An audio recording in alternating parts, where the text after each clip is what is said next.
the question our question I have for you is, if there's still somebody sitting here that's too shy to say or to ask their questions and to say this is conclusively something we want to do you have a working successful example where this has worked? Is there a working real life model for a good interconnection between IXPs?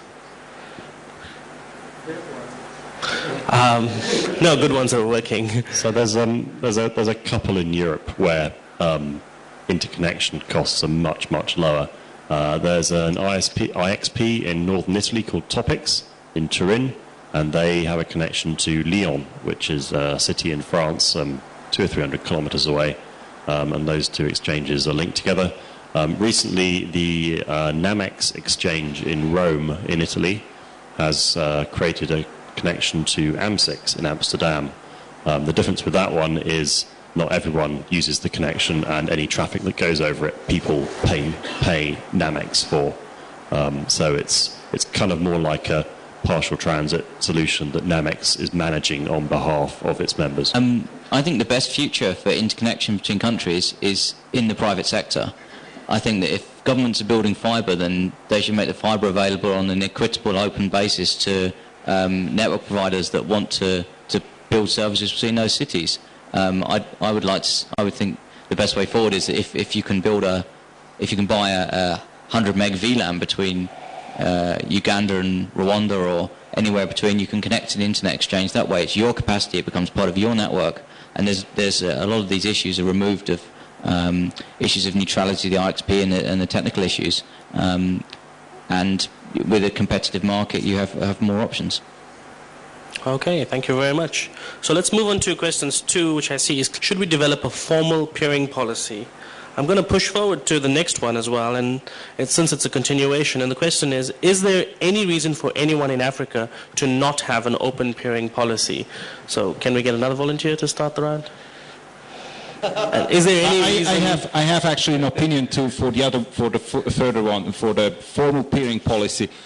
If you have two lawyers in a room, you have 3 opinions. So please avoid it. There are general rules how peering should be treated. So if you start doing paperwork and agreements and contracts and all that, you make your life very difficult. Just don't do it. And in regard of the open peering policy, anyone continent, I believe, have an open peering policy because there is no reason why not to. On the first question, the development of a formal peering policy, a peering agreement, that I would say, no, you don't want those agreements unless you absolutely have to have them. I would, however, say that it is probably a good idea to publish on your website a generic peering policy that everybody who peers with you is expected to follow. That includes best practice, etc. Don't send you hijacked routes. That just lays out the basic ground rules. And when someone interconnects with you, you say, look at our website and make sure you meet these criteria.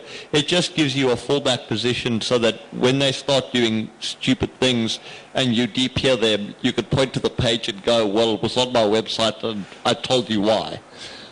With regards to not having an open peering policy, Freddie's going to beat me for this, but I would actually say that in certain cases, there possibly are reasons for businesses to not have an open peering policy where they just peer with anyone.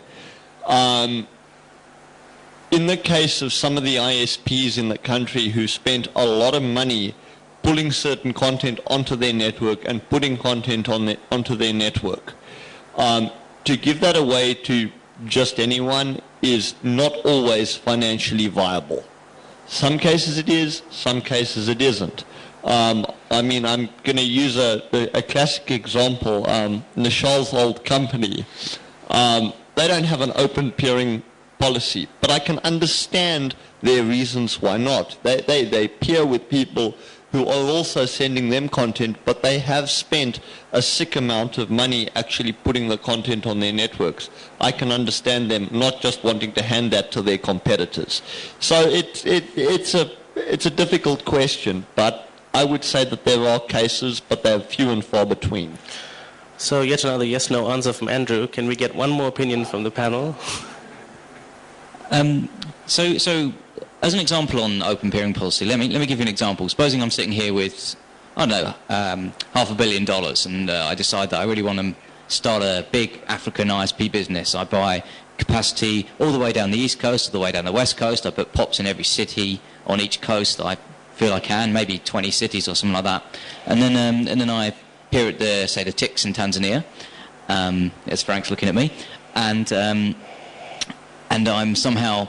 So supposing there's someone there here in Tanzania with a couple of web servers, maybe a small web hosting outfit, or maybe a small number of users. Is it reasonable for me to be expected to carry their traffic all the way around the outside of Africa, supposing, say, to Morocco or something like that? That is the kind of question here. What's the relative size of the networks, and what's the kind of that is usually the issue why networks don't operate a more open peering policy, because they're larger. Okay, thank you very much. Let's move on to the next question, and it is, why would you use or not use a root server at an internet exchange point? Okay, so I'll tell you why I use a root server on my exchange point. To solve a social issue, where the incumbent wanted to come in at the exchange point and not peer with everybody. And because of the problems that they sort of caused, we decided, no, we'll put in a mandatory multilateral peering policy, and you have to peer with everybody using a route server, which they did.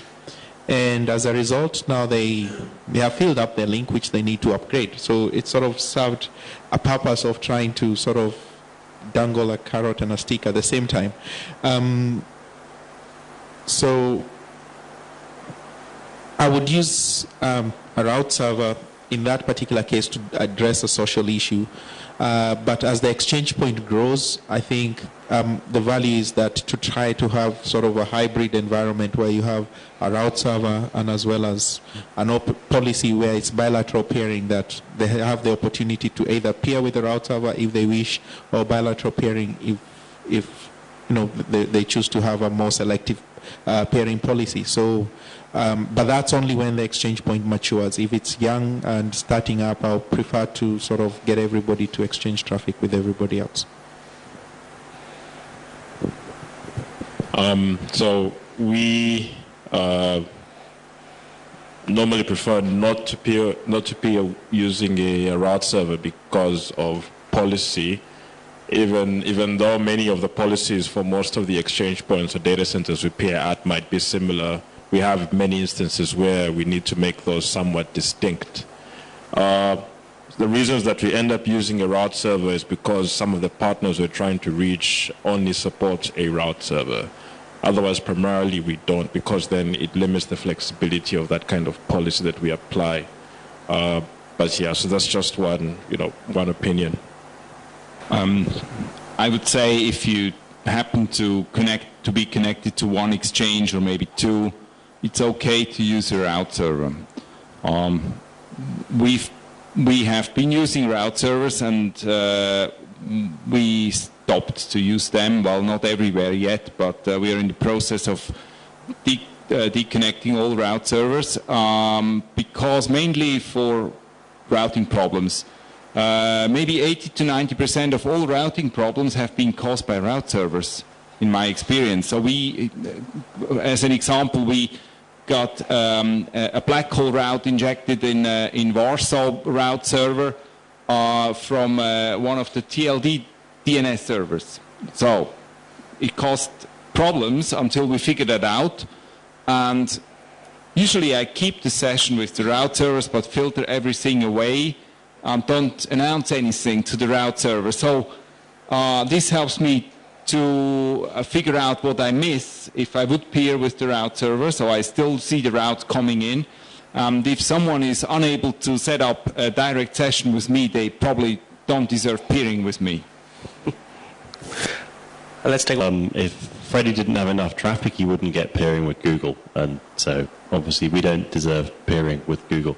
But peering within its 7. So Will showed our peering policy earlier, which is that in Europe and the US, we will only peer with you if you have less than 100 meg of Google traffic via a root server. This is because we don't have the resources to have people setting up BGP sessions all day long with every little ISP that has 1 meg, half a meg of traffic.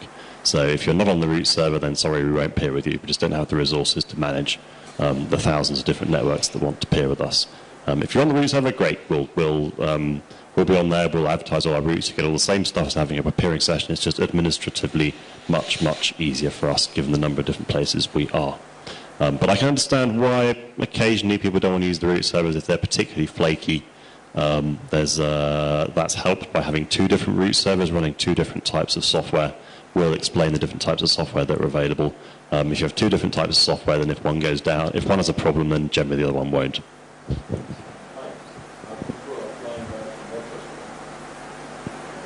We're not applying it in retrospect to people who already had sessions with us, because if the sessions are up, we might as well keep them. But for any new person who comes to us and wants to peer, if in Europe anyway, I say in Africa, we accept much lower levels of traffic for direct sessions. In Europe, if someone with 5 meg of traffic comes to us and says, I want to peer at links, we send a quick email back saying, sorry, no, use the root servers. Bridges and wants to squeeze in his last comment. Well, the other reason which I forgot to mention as to why I use the route server is that a lot of the operators find it easier to just get to the IX and just peer with the route server, and they peer with everybody. So that has worked well. I saw in one of the local mailing lists recently, the individual has peered all the time in Kenya using the route server, and when they went to Uganda, they found that they have to talk to each and every individual member, and they found that rather a painful process and tried to convince the operators in Uganda to set up a route server, but I'm not sure they've had any success with that. So that simplicity of just being able to connect and peer with the route server and you peer with everybody seems to sort of work well for those engineers who prefer that as a easy setup compared to having to talk to every other member at the IXP to get peering going. So it does help. Okay, thank you, Michuki. If you can hold on to the mic, I'm going to direct the next question at yourself, Andrew, and I think Mike from Google. What are the biggest challenges in developing peering in Africa? Well, I think the biggest challenges is, one, the lack of content, because mainly there's a lot of eyeballs in Africa, and so folks are not looking for more eyeballs, they're looking for content. So the interest is, if you have content, then I'll peer with you. If you don't have, it's more eyeballs, then trying to see the value of that is sort of not there. The other thing is technical knowledge in terms of understanding the commercials behind why is peering important. A lot of folks don't really know. I have spent a lot of time trying to explain to people why peering is important, and they seem to end up preferring to resell bandwidth, transit capacity at a much higher price than what they got it for, and making their business at that point. So it's sort of like bandwidth flogging business. Couple of things that are very big challenges. Number one, like you said, content. Content is a big issue. Number two, there are very often very high prices to actually get a circuit to the exchange. And unless you know when you're putting that circuit in that you're actually going to see a drop in price on other aspects of your business, sometimes peering at an exchange is not economically feasible. Because at the end of the day, peering is still an economics game, and you've got to make it feasible. That is compounded by, quite frankly, arrogant, imbecilic telcos that seem to be all over the continent. And the simple fact is, because they've got large customer bases and they've got the content, those are the people that you want to peer with to make it economically feasible, so you end up in a catch-22 situation.